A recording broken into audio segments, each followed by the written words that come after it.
What's the most popular place to meet a spouse? Ooh. It's not the mall anymore. No. I'm saying, like, where? Good point. Is it like when Jannelle and Len met and they walked into it was a college party, actually? That's right. And Len just pointed at He Jannelle. did a Babe Ruth. Yeah. She was all the way across the there. room. He looks around. That one's mine. You got to let your friends know. Stay away from that one. That was mine. That's true. It worked. I wouldn't recommend that to most anyone, especially in 2021. I know, right?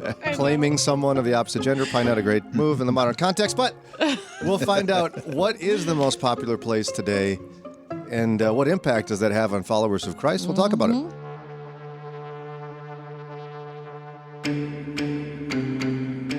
You know what we're about to do?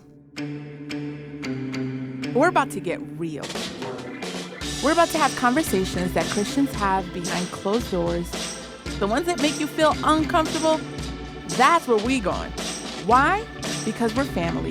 Ustedes son mi familia. So this is the Brian and Jannelle podcast. She's Jannelle, I'm Brian, and if you don't want to miss anything, just hit that subscribe button. This is the Brian and Jannelle podcast.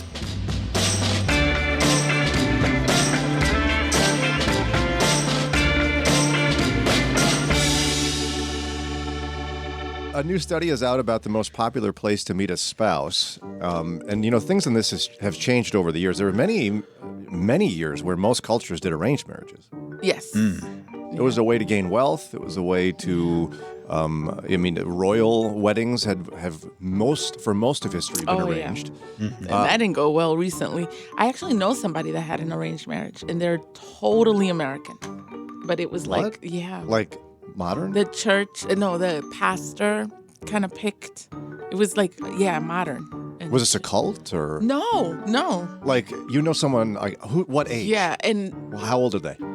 now they're maybe like late 30s. They're like a tad bit younger than me. Wow. What? Yeah. And And who they're, in bought fact, it? they're Did they- African American. Did they like, consent it's not to this? culture. They did consent, and it was like, you've never known people that have done it. It wasn't called arranged. It was no. like, like the pastor pretty much was like, yeah, you guys should get married. Yeah, it was pretty weird. Now, did I they should get details. date? Did they, or was it like, No, it I'm was your courting. pastor, you two shall be married now? It was like courting. Like they knew, oh, okay, we go together. And so they got married. You've talked about it positively before, and I'm saying that because when you did that, I thought about that couple, and I was like, wow. Well, I think a lot of nerd guys think it's a great idea. But you've even talked about the the logic behind it. If somebody knows you and they know another person and they're influential in your life, that it could work. Yeah. Like a setup. Yeah. Yes. I'm just still kind of in She shock. wasn't forced. It wasn't like because I know in some cultures it's forced. She trusted. It was like a trust thing. They both did. It was like, okay. Well, and in theory, I don't believe in soulmates. Like, I don't think there's only one person out there for you. I think the Lord gives us a guideline, so we should marry believers. And at the end of the day, marriage is a whole lot of work anyway. Yeah. So I don't think it's impossible that would work. Yeah. It's just so countercultural. Isn't it? I just, Yeah. because what I was going to do is share with you, I know of an arranged marriage, but it was a long time ago. Was it culture? My go ahead. great-grandmother. Okay.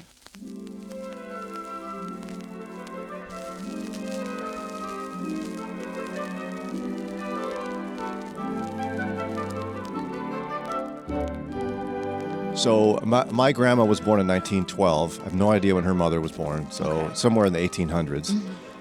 She was living in South Dakota on a farm, and her parents and the neighbor's parents or somebody in town, they decided, hey, you've got two girls, we got two boys, so we should put them together. How early And the parents, in her life? I don't know exactly how old they were. I would imagine like late teens, maybe. And so the story goes that one day the parents of the boys brought the boys over to the girls' house. Yeah. They met the girls, one of them my great-grandmother, and then the boys went off and went into a closet somewhere and kind of debated who would get which one. No. My goodness. And then when they had decided, they came out and they're like, all right, I'll take that one. What? That is crazy. Well, Wow. is it though? You just talked about some pastor saying like, Yeah, "Oh I mean, well, that's what I they now did. you two shall be married." Yeah. Yes, pastor. Now we court. I don't know if I would do that. Do I don't what? know. I'm saying I told you I know somebody that did it. That doesn't mean I don't think it's crazy. That's crazy. Like, how do you know you'll have chemistry? How do you know you have interests that you share? And in some That's respects, though, weird. doesn't the chemistry you get when you're dating kind of wear off, and you have to rebuild what love is when you're married anyway? Right? I mean, like Yeah. this. And in this case, they probably had less available options. Yeah. So the girls were probably like, you know what, I could take this guy, and from what we know, his family's good, he's hardworking, all the above, or I could run the risk of being an quote unquote old maid, which Yeah. was, the worst thing that could ever happen in those days from their point of view. Well, because you survived based whether you had property or not. Yeah. I mean, Ron, you're so right. The world was so small for people for many, not even that long ago. Yeah. That what were you going to take a plane? No. We're going to get on a train and go dating? I mean, have a Right. pen pal? I mean, you really were stuck with whoever was in your county. Right. And that might be a huge stretch. Probably your town. Yeah. Yeah. And you better hope there's a lot of cute girls in town. I don't know. I mean, Well, they all came to my house. Wow. Not but true. do you recall ever being concerned that you'd meet someone? Yes. In fact, I was told by peers that I would never meet what I was looking for. What? Yeah. Wait, whoa. Okay, so we're going to Yeah. dig in deep to that juicy tidbit here after we take a Okay. quick break. Hey, it's Brian. I've got one little request. Now, I'm not good at tap dancing, so I will not tap dance around it. So here it is. We need your money. Okay, that was a little direct, but it's true. We're part of Moody Radio Cleveland, and we're a listener-supported ministry. So people like you who listen to this podcast every week faithfully, and we're grateful for you, you are the ones who keep every episode coming out time and again. And it's not cheap to keep radio stations and podcasts running. So would you prayerfully consider a donation to this ministry? Super easy to do that. Go to moodyradio.org/Cleveland. Again, moodyradio.org/Cleveland. And you can follow links there to get your gift in safely and securely right now. Thanks.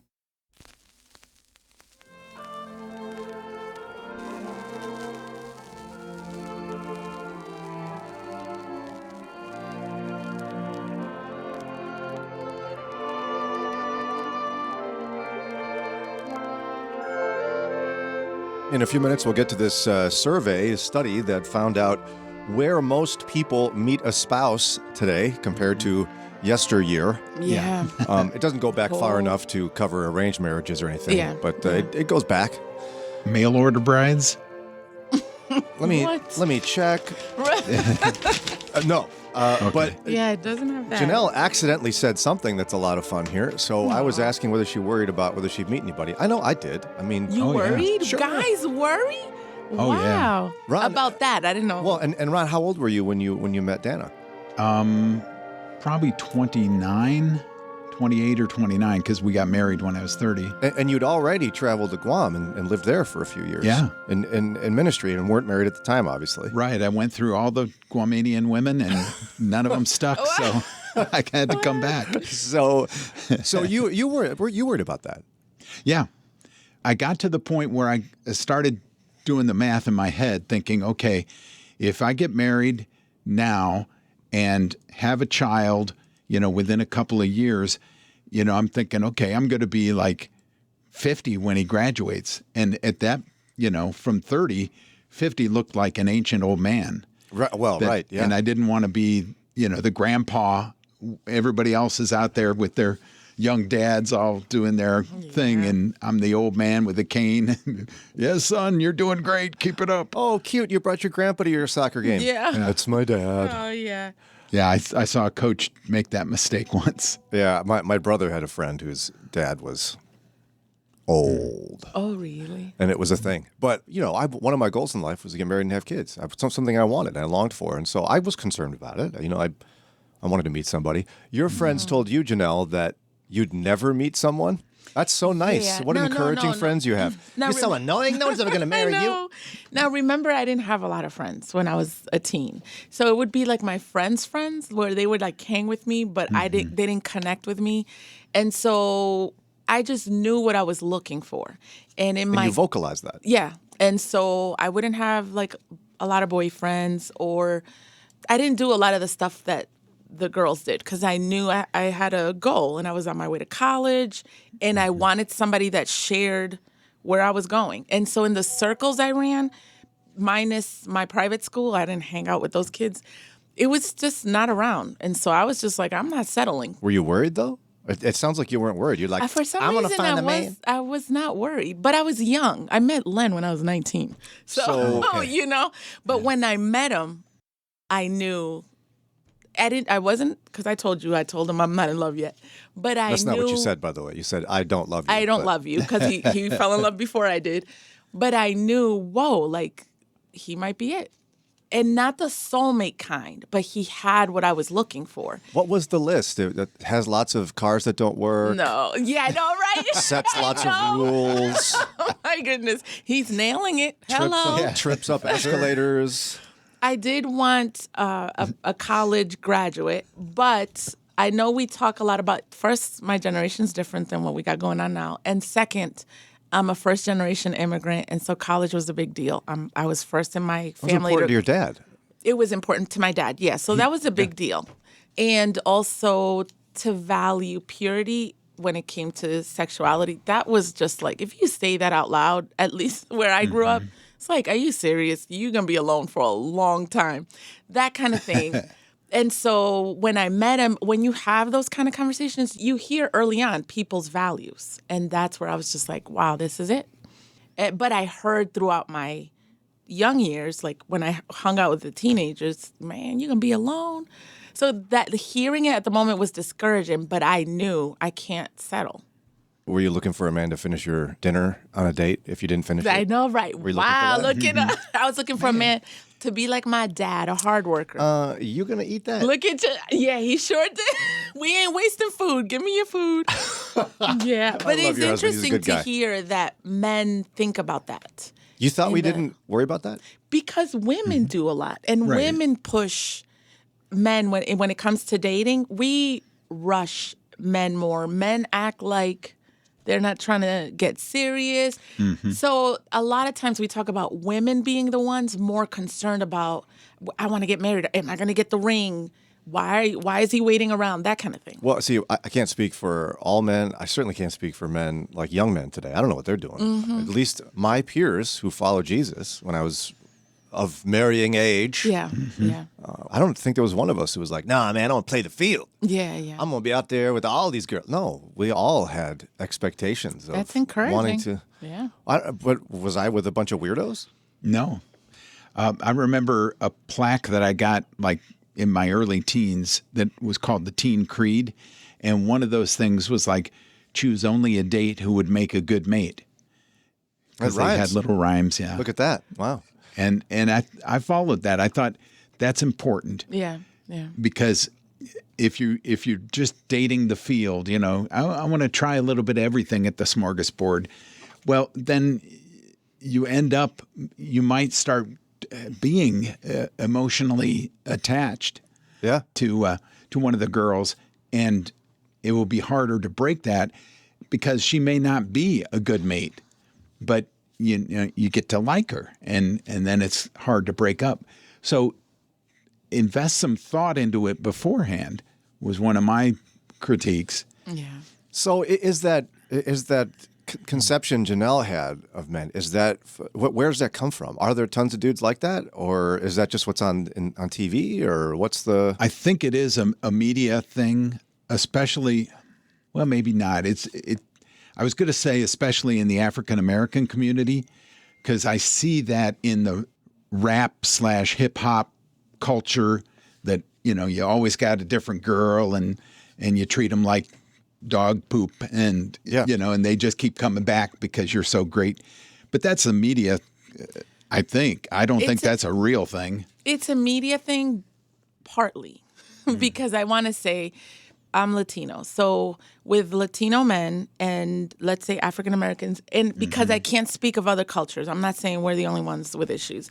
It all depends on the circles you run. I have seen where there are a lot of, I'll pick the Latino men, a lot of Latino men that are trying to play the field, that are not trying to settle down, all of that. But what I would always say since I was young is that you get what you kind of get around with. So if those are the kind of men you're going to date, then that's what you're going to get. And so that's kind of what I would tell my friends. Like, they're not all like that. So if you're going to go to certain places, let's say find a man at the nightclub, then that's what you're going to get. You're going to get him, and then don't complain he doesn't want to settle down. And I know I'm generalizing, but I'm saying there are those groups that have issues. So you got to be picky in terms of where you search for husband material. I think I figured it out then. It must be just the nerdy white guys that Yes, really would like to settle down. Exactly. So Ron and I can speak for that group. Exactly, right. So there's an interesting study about how much it's changed these days from the olden days when we all were dating and doing our thing.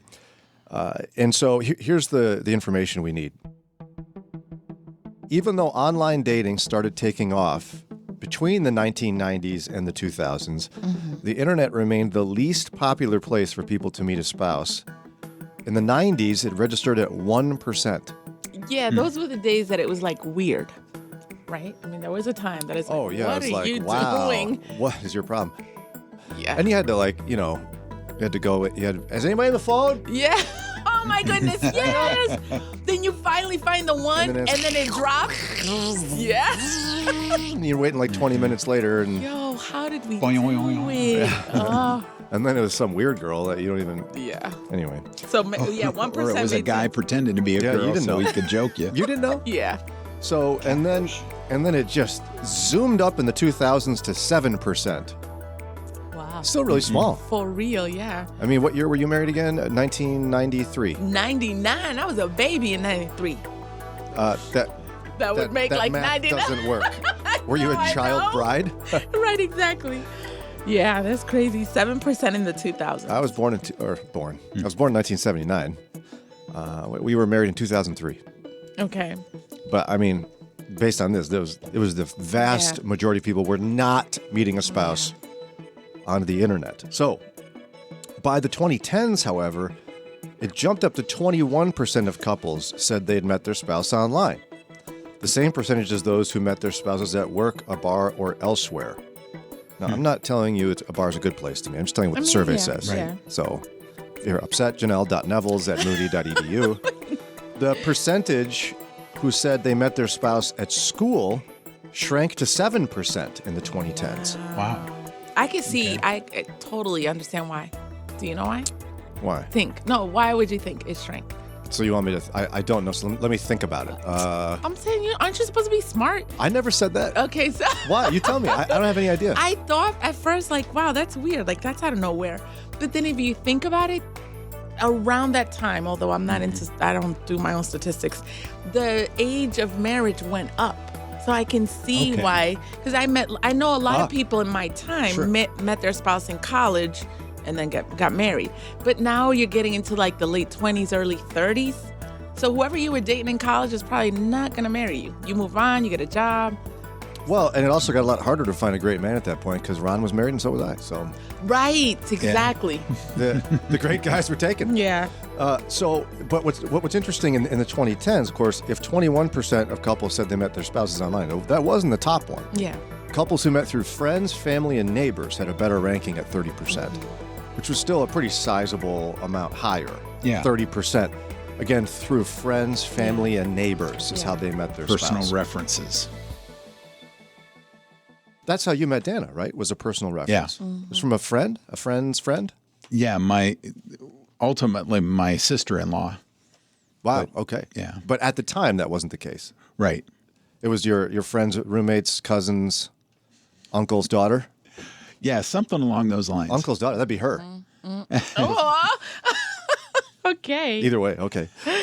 And I met Sarah at work. Yeah. Okay. It's a summer job, but I met her at work. You met at school. So by 2017, though, The proportion of couples who'd met online reached 28% of weddings and overtook the proportion of those who met their family and met through family and friends. What? The only other place that showed an increase in 2017 among places where people meet their spouse was at a workplace. Yeah. And the number of people who met spouses at work was 24%. So, but still, the highest at 28, starting in 2017, was meeting your spouse online. Yeah. How you feel about that? Feel good about that? Crazy. With Jannelle's point of the marriage age going up, that does make sense on some of this, that the married at work would normally probably be the highest, but the whole school thing, unless it was, a long term that you kept in touch, at least, if not continued dating for a long time, but usually you're at school, or I shouldn't say usually because that obviously has changed, but let's say you were at school, you met a girl, you dated during your college years or even your high school years, and then get married. You get out of school, establish a little bit, and get married. Some get married while they're at school. Yeah. Is this discouraging, though? You think if let's say you're a single believer, really, if you want to meet somebody, do you think it'll be at work or online? That's where you're going to meet somebody. Wow. Mm-hmm. I don't know if it's discouraging because people are still meeting people. The online thing, I imagine, gives you a little more like distance to weed through some people. But then again, it lacks the personal. Yeah. Like in school, you know how the person acts to other people because you can observe them, from somewhat of a distance, but right in classroom with you. Yeah, and there is something to that, isn't there? Like I met people over the years that I dated a little while or whatever that that I might not have gone out with if I was just swiping to the right or whatever, or left. Or which way do you swipe? I don't know. I don't know. Left. I think it's left. To the left? Yeah, Beyonce would say that. Right? Well, but it's like really personality is part of attractiveness, is it not? Right. I mean, Len probably saw you like freaking out over in the corner. Yeah, like, whoa, she's nothing like me. I want her.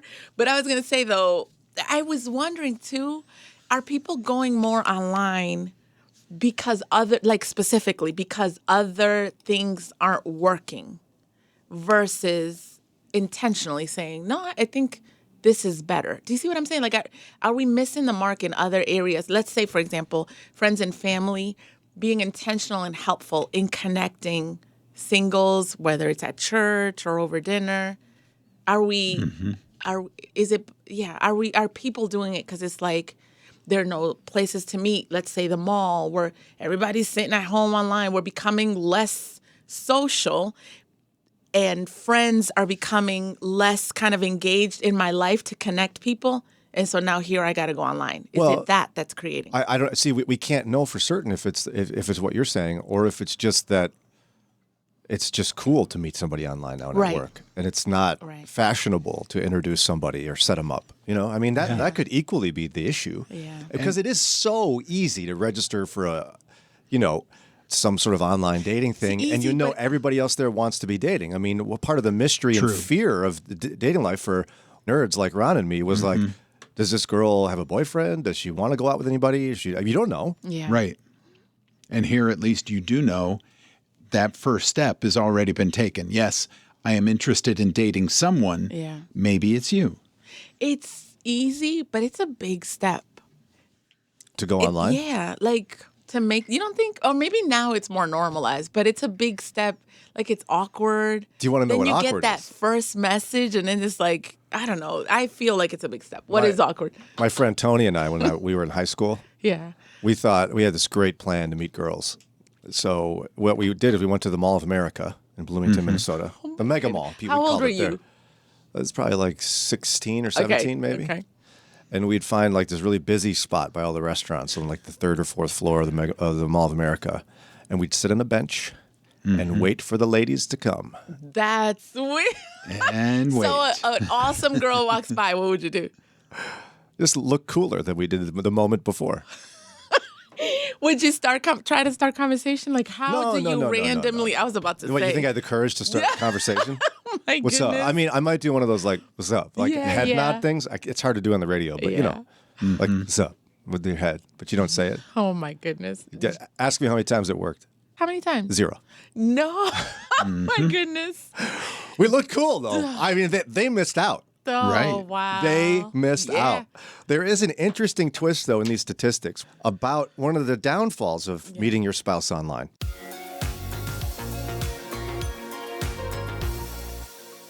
Actually found out that none of us know what we're talking about. Why? And I'm certain that millennials and Gen Z folks were just laughing at us talking about swiping. Oh, yeah, yeah. Kelly has informed us that you swipe right Wow. because that's that person's right. Is that what we decided, Kelly? Yes. What happens when you swipe left? Then you're like you don't like their profile. Oh. Do you find out? Does someone like? Are you notified? You've been swiped left. No, you aren't notified. Well, that's good. That'd be Which demoralizing. Is nice. Yeah. But anyway, we're talking about online dating. How it's went from in the 1990s, 1% of married couples met online. The 2000s creeped up to 7%. By the 2010s, it was 21%, and by 2017, it became the most popular place to meet your spouse, with a second place being work. So I guess family and friends aren't allowed or just aren't doing their job Yeah, anymore. right, exactly. But here's the interesting part, I think, that puts a twist to it. People who meet their spouses online have a greater risk of divorcing in the first 3 years. Among those who married since the year 2000, couples who met online had significantly higher divorce rates, but only during the first 3 years of marriage. Analyze that.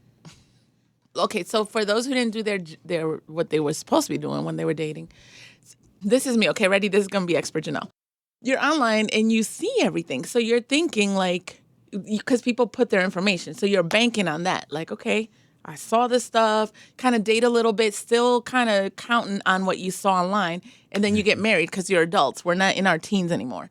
And so you get married earlier than usual.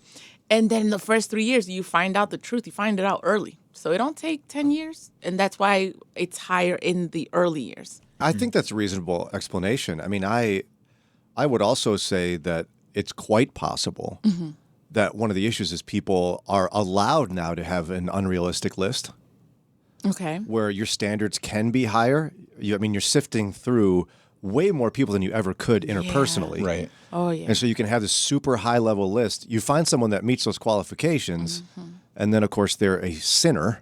Yeah. And so your mind was set too high.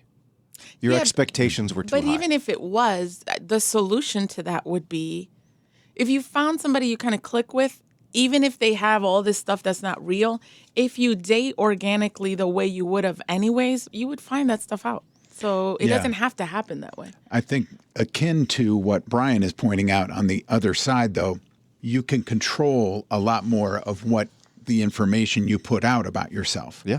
So in IRL, in real life dating, you are seeing that person and you see much more about him or her.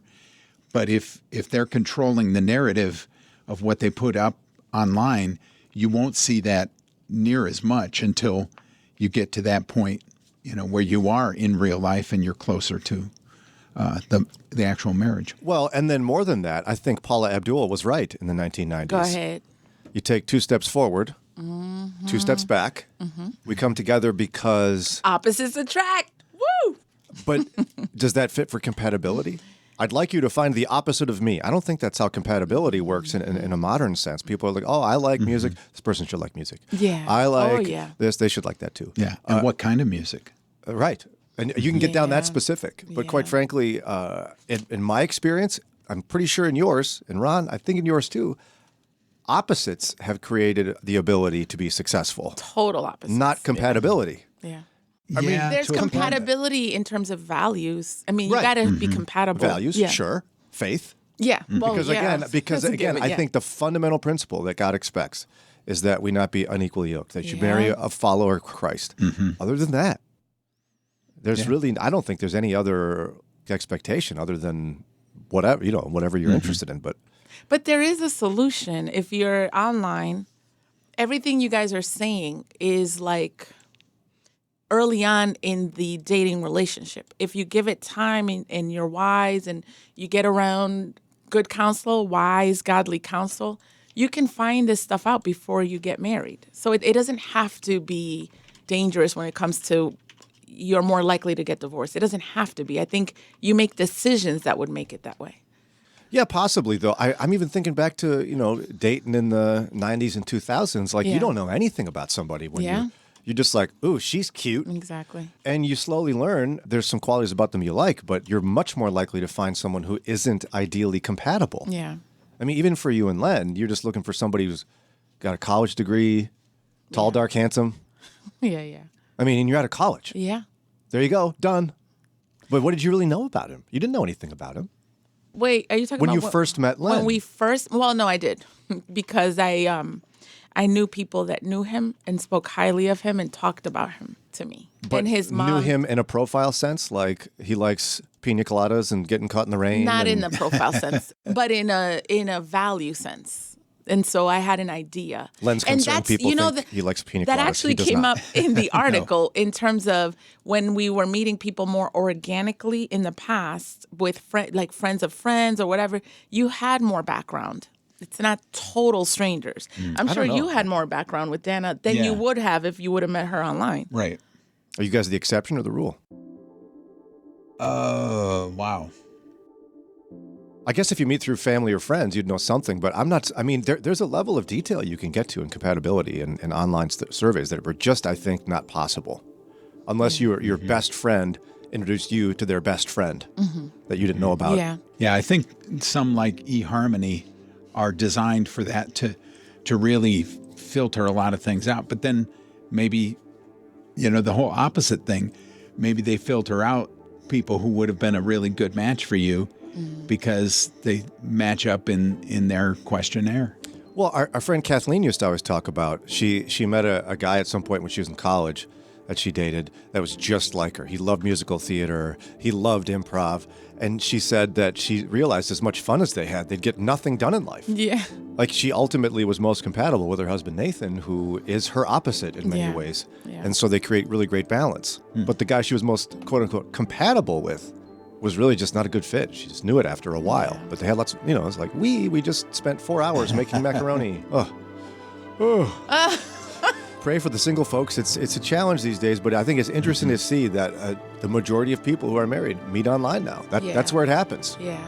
We don't know exactly why that is, but it is the thing that happens. Hey, hold up. Where are you going? You know you liked your time with us. You want more. So go ahead, look down, hit that button right there and subscribe, and you'll get updated episodes, and then you can hang some more. And guess what? You can help us out. How? A 5-star rating. You can also hang with us live weekday mornings from 6 to 9 a.m. Eastern Time. Download the Moody Radio mobile app, and you're able to connect with us. Or just go to brianandjanelle.org.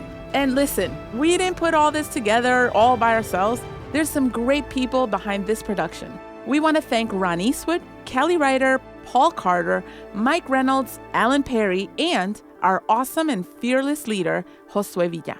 And finally, this podcast is a production of Moody Radio in Cleveland, a ministry of Moody Bible Institute.